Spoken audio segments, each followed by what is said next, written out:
उर्दू के नए नए और मज़ेदार लतीफ़े।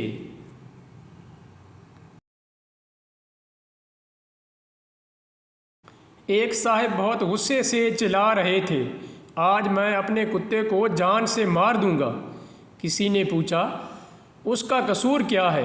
वो साहब कहने लगे, कसूर पूछते हैं आप? मैंने मुर्गी पाली, वो खा गया। तोता रखा, उससे ज़ख्मी कर दिया। खरगोश रखे, उनको भगा दिया। अब मेरा दोस्त 15 दिन से आया हुआ है और अभी तक कुछ नहीं कर सका।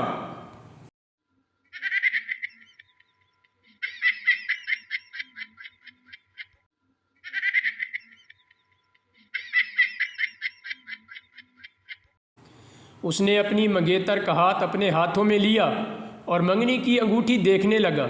ये अंगूठी उसने अपनी मंगेतर को 3 दिन पहले पहनाई थी। जान, क्या तुम्हारी सहेलियों ने इसकी तारीफ़ की? हाँ, क्यों नहीं, बल्कि 5-6 ने तो इसको पहचान भी लिया।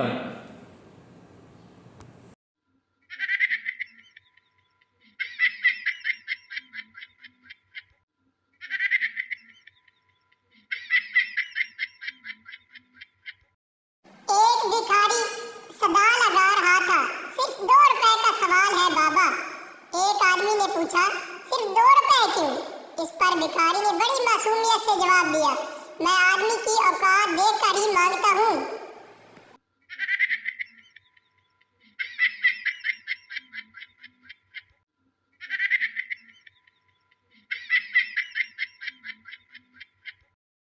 शर्त लगाकर हलवा खाने वाले 4 आदमियों में से 3 बेहोश हो गए तो चौथा ज़ोर ज़ोर से रोने लगा। लोगों ने इससे रोने की वजह पूछी तो उस आदमी ने कहा, मैं बेहोश हो गया तो बाकी हलवा कौन खाएंगे?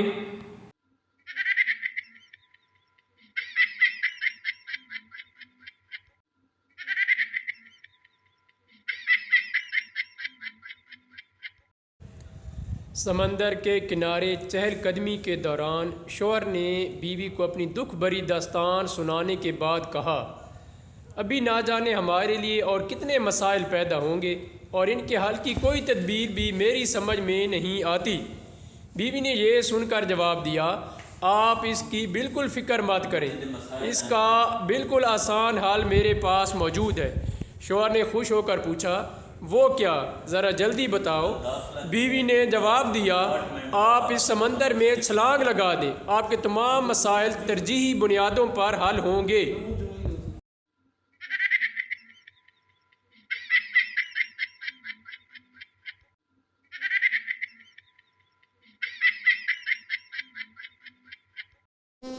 क्रिकेट के एक खिलाड़ी ने अपनी दुल्हन से कहा, आज हमारी जिंदगी का एक नया टेस्ट मैच शुरू होने वाला है।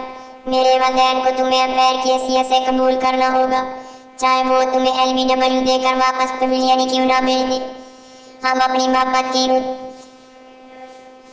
से अपने घर को मजबूत पिच की तरह बनाएंगे। मेरी बहनें मुझसे रन आउट की अपील कर दी और भाई स्टंप आउट की, तो ऐसे में अपनी खिदमत की बॉल्स फेंक कर मेरे घर वालों का दिल जीतने की कोशिश करना। तुम अपनी खिदमत और मोहब्बत के चौके छक्के लगाकर अपनी वफादारी से ज्यादा रन्स बनाकर हमारे खानदान में वर्ल्ड चैंपियन बन सकती हो।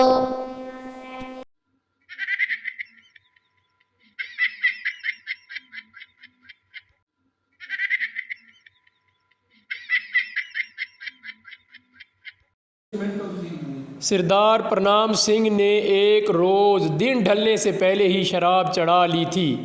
उसे कहीं जाना था। बस में सवार हुआ तो उसे कोई सीट खाली नज़र ना आई। औरतों के लिए मखसूस एक सीट खाली नज़र आई। वो उस पर ही बड़ा जमान हो गया। अगले स्टॉप पर एक सरदारनी बस में चढ़ी तो एक मर्द को औरतों की सीट पर बैठे देखकर आग बगोला हो गई। कहने लगी, भाई साहब, ये सीट तुम्हारी औरतों वास्ते। प्रणाम सिंह बोला, ते फिर मैं की करा? सरदारनी को गुस्सा आया। सरदार जी के सर के ऊपर लगी तख्ती की तरफ इशारा करते हुए बोली, भाई साहिब, ओ वेखो, तुहाडे सर ते लिखिया होया है ये औरतां दी सीट है। प्रणाम सिंह इसी इत्मीनान से बोला, बहन जी फिर जिथे लिखो है तुसी उत्थे ही बैठ जाओ।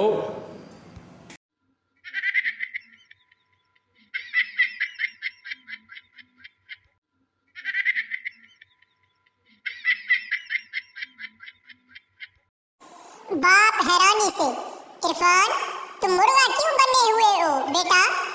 अब्बा जान, आप ही ने तो कहा था जो काम स्कूल में कराया जाता है उसे घर पर दोहराया करो।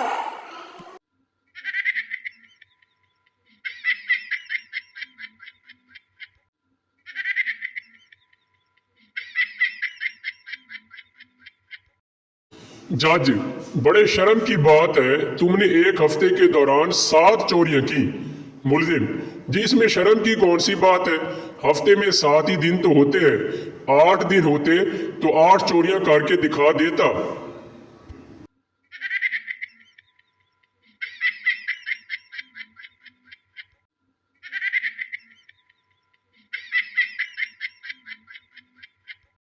दो दोस्त एक कब्रिस्तान से गुजर रहे थे। इनमें से एक दोस्त एक कब्र के साथ खड़े होकर बोला, ये कब्र बेचारे मुजम्मिल की है। बहुत अच्छा आदमी था, मरते वक्त बेचारा अपना सब कुछ यतीम खाने के हवाले कर गया। दूसरे दोस्त ने कहा, भला हमें भी तो मालूम हो कि क्या कुछ दे गया। पहले दोस्त ने जवाब दिया, यही कोई 4 लड़के और 6 लड़कियां।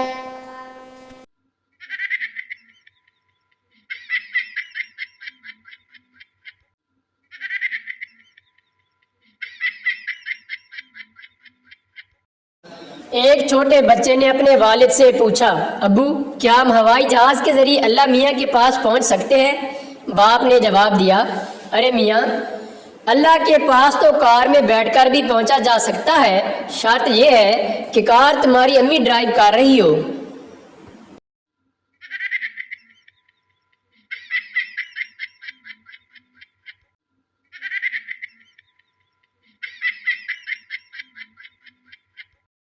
अमजद, वो किताब कहाँ गई जिसे अब्बा जान बड़ी खुश किताब कह रहे थे? भैया, मैंने उसे तर करने के लिए पानी में डाल दिया है।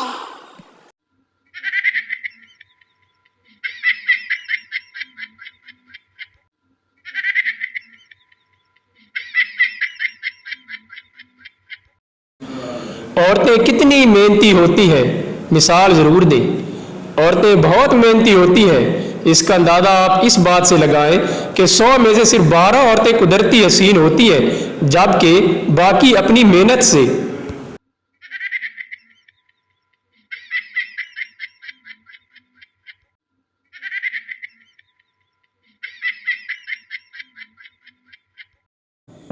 दो दोस्त बहुत चालाक थे, उन्हें लाहौर जाना था, मगर ट्रेन में तिल धरने को जगह ना थी। रात के वक्त उन्होंने शोर मचा दिया कि बोगी में सांप आया है। तमाम मुसाफिर खौफ के मारे डब्बे से उतर गए। दोनों दोस्त जल्दी से ट्रेन में सवार हुए और बर्थ पर सो गए। जब उनकी आँख खुली तो सामने एक कुल्ली खड़ा था। उन्होंने उससे पूछा, भाई साहब क्या लाहौर आ गया है? कुल्ली हैरत से बोला, जनाब रात इस डब्बे में सांप घुस आया था, इसलिए ये डब्बा ट्रेन से काट दिया गया था।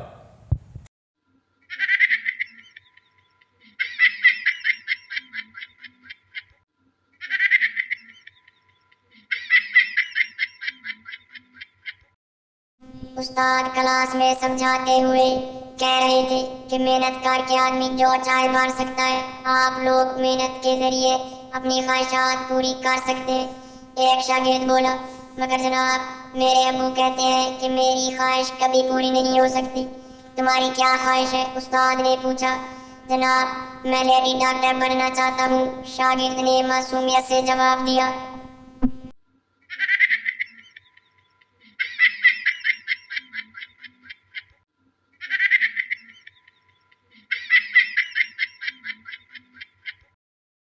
प्रणाम सिंह बैठा रो रहा था।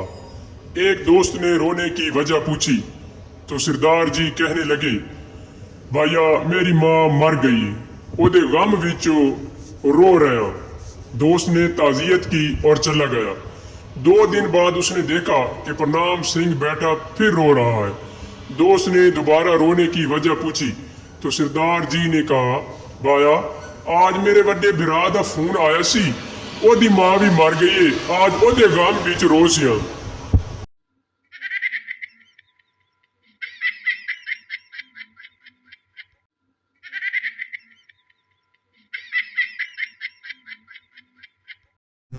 एक साहब ने एक तोता पाल रखा था। एक दिन वो साहब घर पर ना थे कि दूध वाला आ गया। उसने दरवाजा खटखटाया, अंदर से आवाज आई, कौन? बाहर से उसने फिर जवाब दिया, दूध वाला। इंतजार करने लगा कि अभी कोई दरवाजा खोल देगा। आखिर उसने तंग आकर कहा, भाई साहब मैं तो बाहर दूध वाला हूँ, अंदर आप कौन है? अंदर से फौरन आवाज आई, दूध वाला।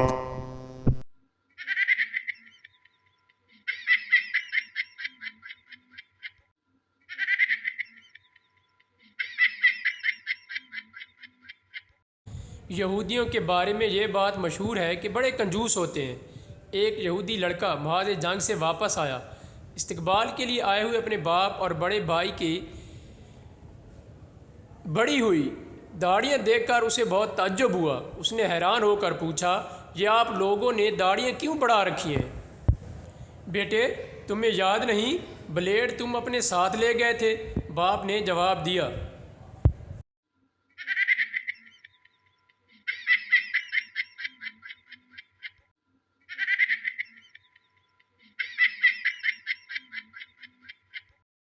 वो किसी बहाने फ़ौज से निकलने की कोशिश कर रहा था। उसने कई महीने इस अमर पर गौर किया। बिल आखिर एक तजवीज़ सूझी। वो डॉक्टर के पास पहुंचा और कहने लगा, डॉक्टर साहब मेरे बसारत बहुत ही ख़राब है, बिल्कुल काम नहीं करती। डॉक्टर ने कहा, इस कुर्सी पर बैठ जाओ, फिर तफसील से तुम्हारी बात सुनता हूँ। कौन सी कुर्सी? डॉक्टर ने उसे बाजू से पकड़कर एक कुर्सी पर बिठा दिया और पूछा, क्या तुम्हें कुर्सी नज़र नहीं आती? बिल्कुल नहीं। अच्छा अब 5वीं सतर पढ़ो। डॉक्टर ने दीवार पर लगे हुए एक चार्ट की तरफ इशारा किया। कहाँ से पढ़ूँ? चार्ट की तरफ देखो। कौन सा चार्ट? वही चार्ट जो सामने दीवार से लटक रहा है। लेकिन दीवार कहाँ है?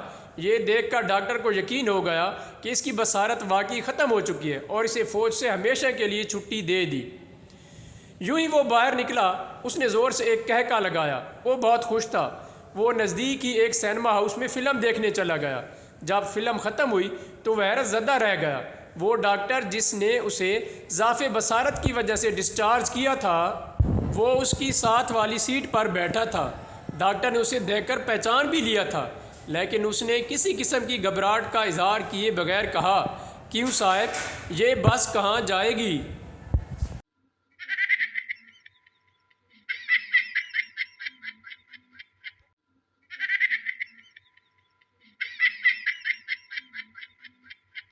एक सरदार की बीवी धाड़े मार कर रोती हुई घर से निकली। मोहल्ले के लोग इकट्ठे हुए। कलमत कौर बयान करते हुए मुसलसल यही कह रही थी, वे लोगों मेरा सरदार साईं, मेरे पाँव मेरे बाला दा पीऊ, मेरा खावंद बलवंत सिंह मर गया ने। लोग कलमत कौर को तसल्लियाँ दे रहे थे और वो मुसलसल रोए जा रही थी। आखिर एक बूढ़ी माई आगे बढ़ी और कलमत कौर को गले लगाकर पूछा, धीए बलवंत सिंह ने मरण लग्या कुछ कया सी? कलमत कौर इसी तरह रोते हुए बोली, आहू मासी। कलमत कौर ने जवाब दिया, मासी उन्हें आखिया सी, नी कलमत कौर मैंने दूजी गोली ना मारी, मैं एक नाल ही मर जावांगा।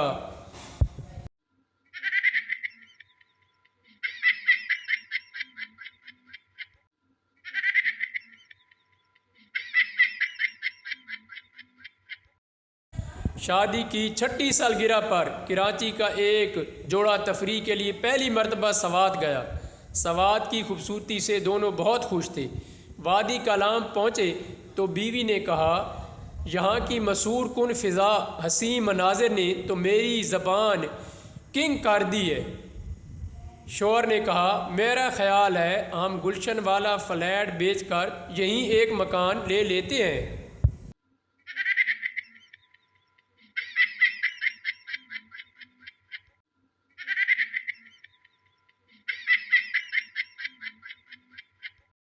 एक दफ़ा एक चूया अपने बच्चों के साथ जा रही थी कि रास्ते में बिल्ली आ गई। चूहिया ने फ़ौरन ज़ोर से कुत्ते की तरह भौंकना शुरू कर दिया। बिल्ली फ़ौरन भाग गई। ये देखकर चूहिया ने अपने बच्चों को नसीहत की, देखा बच्चों, दुनिया में मादरी ज़बान के अलावा दूसरी ज़बान कितनी ज़रूरी है।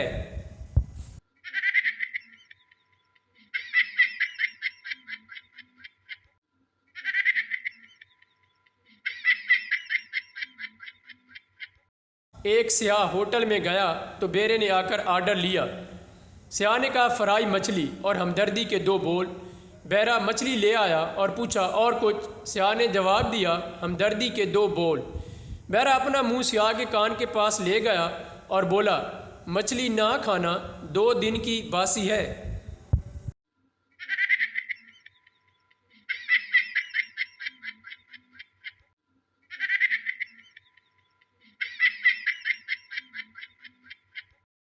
वो नया नया पुलिस में भर्ती हुआ था, उसकी ड्यूटी जेल में लगाएगी। एक दिन एक कैदी फौत हुआ। इंस्पेक्टर ने उसे बुलाया और कहा लाश वर्षा के हवाले करो और हाँ, चाय पानी लेते आना। वो बड़ा हैरान और परेशान हुआ। इंस्पेक्टर समझ गया और एक पुराने सिपाही को उसके साथ भेजते हुए कहा देखो ये कैसे चाय पानी वसूल करता है। उन्होंने लाश वर्षा के हवाले की तो सिपाही ने कहा ओए, इस कैदी की सजा खत्म होने में 3 महीने बाकी है। सजा पूरी करने के लिए अपना आदमी दे दो या फिर चाय पानी दे दो।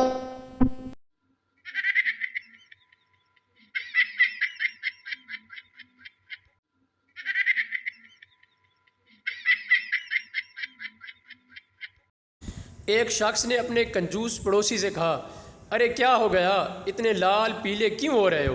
पड़ोसी ने कहा नन्हे ने आज नया जूता पहना था। मैंने उससे कहा एक की बजाय 2 सीढ़ियाँ तय करके ऊपर जाना ताकि जूते का तला कम घिसे, लेकिन वो कम वक्त 2 की बजाय 3 सीढ़ियाँ चढ़ने लगा। नतीजा ये हुआ कि पतलून फट गई।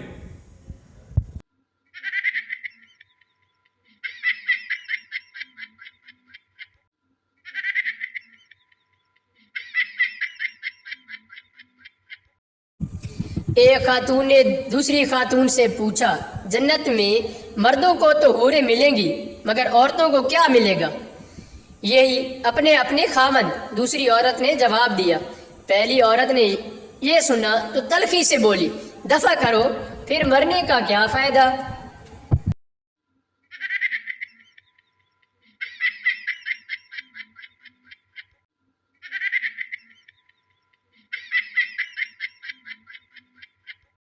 प्रणाम सिंह, गौरनाम सिंह और इनके 2 दोस्तों ने गांव में अपनी जमीन बेची और शहर में होटल बनाने का फैसला किया। उन्होंने शहर में बेहतरीन जगह पर आलीशान होटल बनाया, मगर 1 महीने तक उनके होटल में एक गाहक भी ना घुसा। क्यों? इसलिए कि चारों ने पिंड से लाकर अपने 4 बोहली कुत्ते भी होटल के दरवाजे पर बांध दिए थे। फिर चारों ने होटल बेचकर गाड़ियां मरम्मत करने का गैराज बनाने का फैसला किया। वर्कशॉप बनाई, हर किस्म की मशीनरी लगाई, मगर 1 महीने तक कोई गाहक उनके गैराज में गाड़ी मरम्मत कराने ना आया। क्यों? इसलिए कि उन्होंने गैराज दूसरी मंजिल पर बनाया था। गैराज बेचकर चारों दोस्तों ने टैक्सी खरीदी। 1 माह तक सड़कों पर मारे मारे फिरते रहे, मगर कोई आदमी उनकी टैक्सी में ना बैठा। क्यों? इसलिए कि चारों सरदार हर वक्त अपनी टैक्सी में ही सवार रहते थे। तंग आकर सरदारों ने टैक्सी समंदर में फेंकने का फैसला किया। सारा दिन वो टैक्सी समंदर में धकेलने के लिए जोर लगाते रहे, मगर टैक्सी अपनी जगह से ना हिली। क्यों? इसलिए कि 2 आगे से और 2 पीछे से टैक्सी को धक्का लगा रहे थे।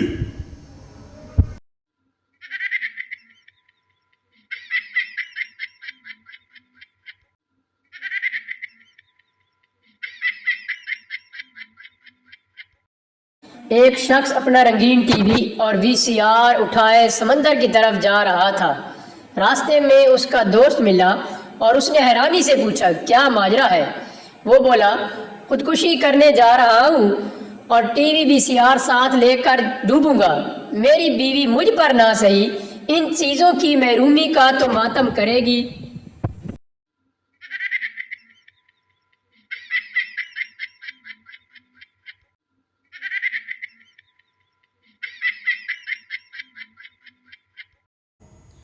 हवाई जहाज़ के एक हादसे में कोई शख्स जिंदा ना बचा।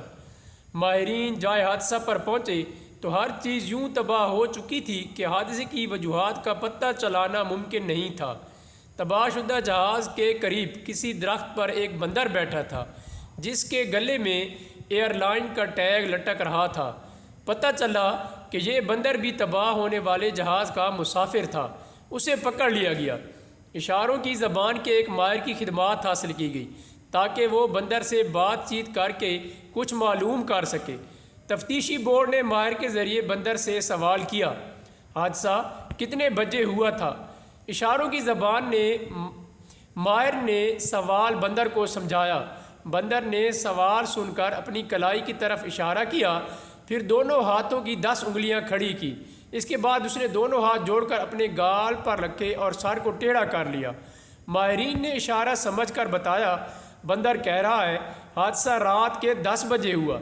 तफ्तीशी बोर्ड ने अगला सवाल किया, इस वक्त मुसाफिर क्या कर रहे थे। बंदर ने फिर दोनों हाथ अपने गाल के साथ रखकर सर को टेढ़ा किया। माहिर ने बताया, बंदर कह रहा है मुसाफिर सो रहे थे। एयर होस्टेस क्या कर रही थी। बंदर ने फिर इशारे से बताया, सो रही थी।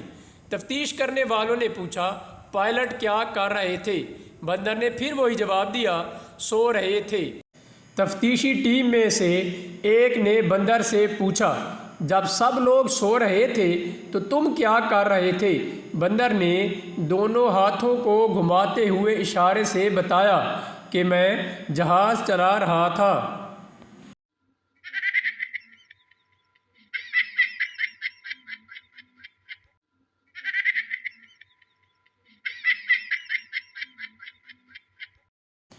एक आदमी ने फायर स्टेशन फ़ोन किया और बोला, देखिए मैंने हाल ही में अपना बाग संवारा है। मैंने इसमें बेशकीमती पौधे लगाए हैं, क्या इसमें आग लग गई है। दूसरी तरफ से पूछा गया, कुछ पौधे तो बिल्कुल ही नायाब हैं, मैंने उन्हें बड़ी मुश्किल से हासिल किया है। दूसरी तरफ से बड़े गुस्से से आवाज़ आई, देखिए जनाब, ये फायर स्टेशन है, गुल फरोशी की दुकान नहीं। मालूम है मुझे, ज़रा मेरी बात तो गौर से सुनिए। मेरे पड़ोस में आग लग गई है और मैं नहीं चाहता कि जब आप लोग आग बुझाने आए तो मेरे बाग और पौधों को नुकसान पहुंचाएं।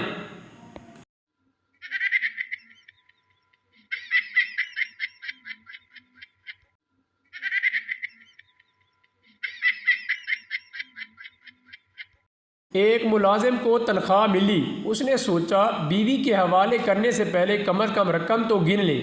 जब उसने रकम गिनी तो इसमें 100 रुपये ज़्यादा थे। वो फ़ौरन कैशियर के पास पहुंचा और बोला, आपने गलती से 100 रुपये ज़्यादा दे दी है। कैशियर ने रकम गिनी और कहा, रकम बिल्कुल ठीक है।